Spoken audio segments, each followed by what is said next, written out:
You know what we should do? We should do a Street Fighter V arcade mode preview stream, and I want you to do it. Really?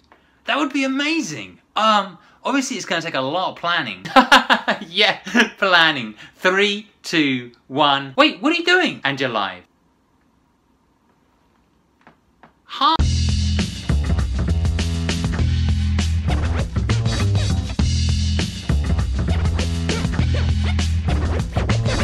Hey guys, welcome back to my channel. It's Born3 here. If you did not see the Street Fighter V arcade mode Capcom Unity stream a couple of days ago, you will have no idea what that beginning was all about. Jokes aside, I actually think the Capcom USA guys are really awesome, and I think they try to convey or push through information to us, but I think their hands are tied. I think that's pretty clear. I mean, we all know about this bizarre relationship between Japan and the USA. So I'm going to say the guys at USA, having spoken to them in the past, fight the good fight for us.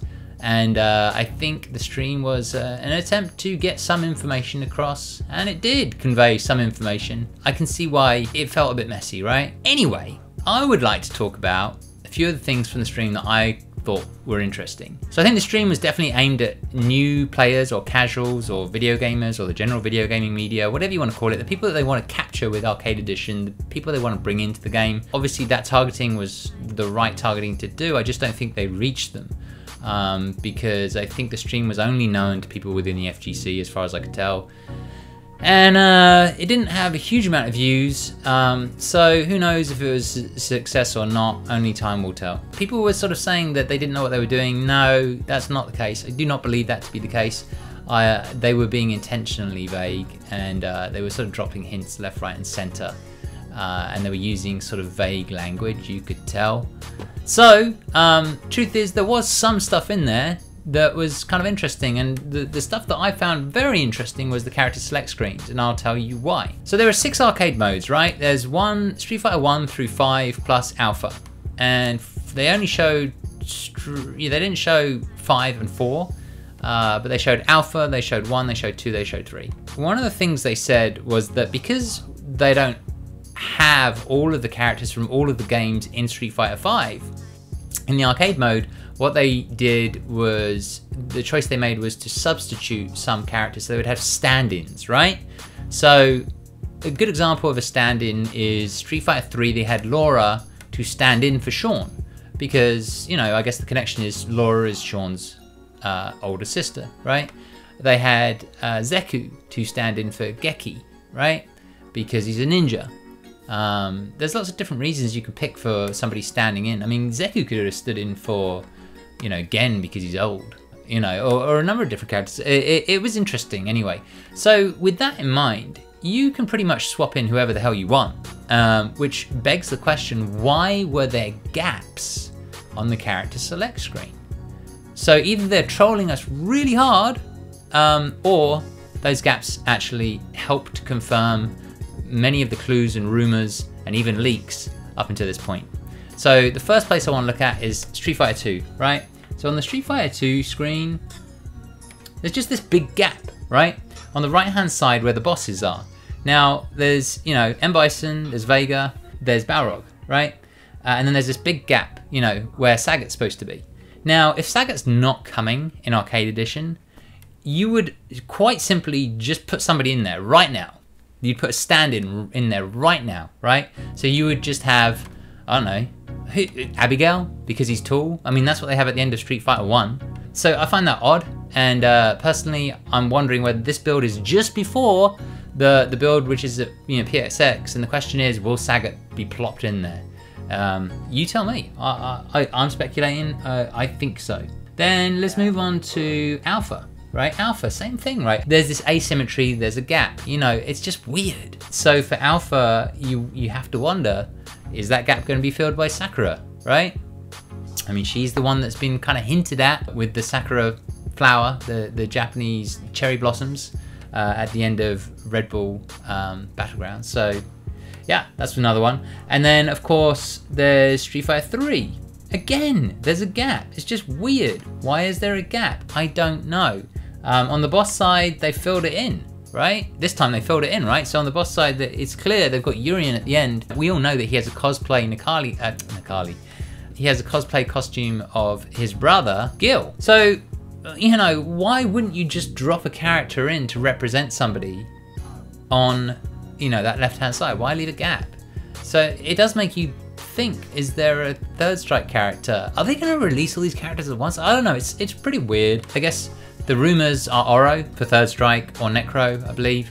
I have not kept up with all of the leaks. You guys probably have. I don't know, guys. Having these gaps, having this asymmetry, it's either really horrible trolling or it means something. I think in Street Fighter 2's case, it's quite bizarre because you would put a stand-in for Sagat. You just would. If he wasn't coming, you'd put a stand-in right there in the boss section.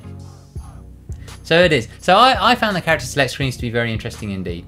Moving on, second thing I wanted to talk about, which was kind of interesting, is, you know, they didn't show bonus stages, even though we already have a picture of a barrel stage. So they didn't show you beating up the barrels, they didn't show beating up the car, but they confirmed, not during the stream, but they confirmed afterwards in a blog that those stages are gonna be, you know, in arcade mode, which is great because that's a big part of the nostalgia, that's a big part of arcade mode, and that's a big part of the scoring system. They confirmed that there's 200 plus endings. Basically, the endings are going to be in the form of artwork, various different pieces of artwork, which you win, and you win them via completing various challenges. So, you know, if you win without losing a match, you get a certain piece of artwork. If you win without losing a round, if you win with all perfects, I imagine there's all sorts of weird stuff, like if you win with just kicks or whatever. They hinted at that. They didn't really say exactly what they would be, but it seems like there's gonna be a bazillion different challenges. And I know enough completists out there who will just be doing this over and over and over and over and over, and I'm sure there's gonna be some real crazy ones. They said you can change the difficulty, you can change the number of rounds. There's lots of things that you can change. I really hope that the AI is a little bit smarter than it currently is. That'd be cool. And they confirmed that there will be an arcade ladder, and at the end of every month, somebody who wins the arcade ladder, online ladder, gets the most points or whatever, right? Will get a special title. And I think that's kind of cool. Okay, third thing I want to talk about is that Ken has lost his throw loop. Now, when Zeku came out and had no throw loop, there was some question. People were saying, you know, Zeku has some clues to like the next season. He feels like a character from the next season, and he has no throw loop. And there was a rumor going around that they would remove all throw loops. So it looks like Ken's throw loop is gone as well. We're not 100% sure. I saw some back and forth with Javits today in regards to a dash and plus frames. But if all of the throw loops are removed, that'll be a very different game. It's quite significant. It means you won't see a whole lot of throw baits or shimmies in the corner. You know, a lot of the game revolves around that for many of the characters. It will change the game in terms of what you're watching. Another thing that I found interesting was Mike D showed us, I don't even know, I feel like him and Harrison were like, we're almost like breaking the rules a little bit, you know, because they showed us what else could be done with some of the V-triggers, but in particular the one that stood out was Birdies, and that is that he has a chain which, you know, he can whip and he can go low and he can go mid. It's very interesting, but when he goes low, he can actually interact with his can or his banana, and when he interacts with the can, it bounces up into the air. So what's really cool about that is you sort of covering the low and high positions. So if somebody tries to jump the chain, they will get hit by the can. It looks like that's how it works anyway. So thank you, Mike D, for showing us that. Another thing I want to talk about, load screens. Very disappointed in what I saw in regards to the load screens, just going from character select into a match. Look very long. That's something that we've been, you know, has been fed back and acknowledged by Capcom since the beta, right? And I don't know if that's going to change. You know, they have a build. I don't know if it's not the final build. Really hope that changes. That's one of the biggest pet peeves. Something that is really bad about the user experience. You know, I've talked about this before. The user experience has the word experience in it. When you're going through long load screens, you just kind of feel shitty about the game that you're playing. So I hope they fix that. Okay, on the subject of that, the other thing I want to say is this. UI is not just new graphics, okay? I don't know what's going on exactly, and I'm hoping that there is some significant upgrade to the user interface, right? UI is user interface. But if you look that term up, please look it up under tech forums. It has nothing to do with just the look. It has to do with ease of use. It has to do with quality of life upgrades. It has to do with the intuitiveness. So user interface, it has to feel like it's easier to use, more intuitive to use, that it's just better experience overall. So you can't just change the graphics and go, whoa, look at the UI. No, look at the graphics, yeah. Look at the cool new graphics, it looks more polished. Yeah, you can say that, but you can't say, whoa, look at the improved UI, unless the UI, the user, the interface, the navigation, the experience of it has changed. It feels more intuitive. So we don't know if that's the case or not, but I'm hoping it is. So the final thing I want to say is, just end on an up note, I suppose, is they showed snippets of things that have been implemented into those arcade modes, including some of the original music, which takes you back, has that nostalgic feel to it. Loved that, that was awesome. And you know, some of the costumes have already been introduced, the nostalgia costumes. So the Birdie nostalgia costume was a good example of him where he was actually ripped. Looks like in the future there's gonna be more and more nostalgia costumes, including, we saw Karin's and all that sort of stuff. So that's about it, guys. That's what stood out to me. I would love to hear from you in the comments below. If you saw the stream, what do you think of the stream? Regardless of whether you saw the stream or not, are you excited about Arcade Edition? What are you most excited about? Just talk to me. Do me a huge favor and like this video if you enjoyed it. That's always a huge thing with the YouTube algorithm.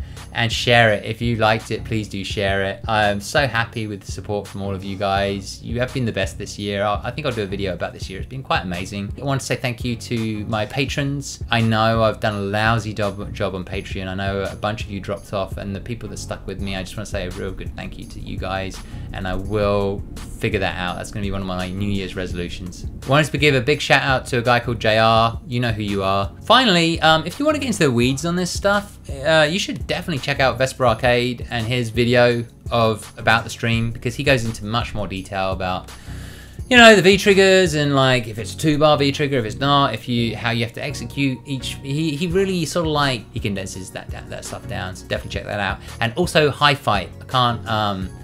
I can't talk about his channel enough. High Fight's channel on Twitter. I'll put links below down to both of those things, so you can go check them out. I'm going to be at PSX/Capcom Cup. Please do follow my Twitter. I'll put the link down below as usual, because I will be tweeting out all sorts of stuff. I always do, and try to keep you guys up to date if there's anything there that isn't on stream or what have you. Hopefully there's a playable character. We will see. Anyway, take it easy. Till next time.